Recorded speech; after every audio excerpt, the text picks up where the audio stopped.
Terhitung lebih dari 3 kali ledakan dahsyat terjadi pada titik-titik pertahanan angkatan bersenjata Ukraina. Hal itu terjadi imbas dari artileri Rusia yang sebelumnya datang menghantam transportasi angkatan bersenjata Ukraina di arah Lysychansk. Rekamannya ramai beredar di media sosial Telegram pada Selasa 6 Juni 2023. Tampak pada awal rekaman kendaraan militer Ukraina terdeteksi, lalu dipantau militer Rusia hingga ke titik tujuan.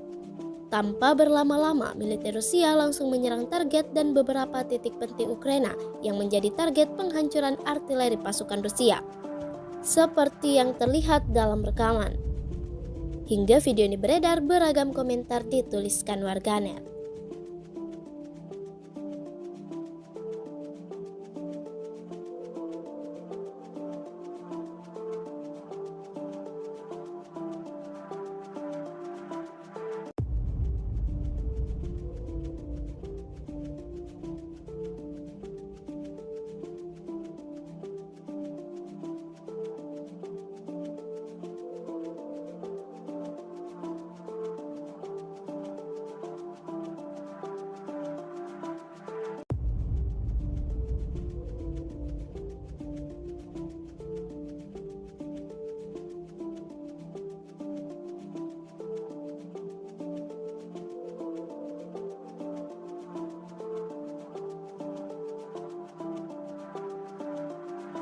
Terima kasih sudah nonton.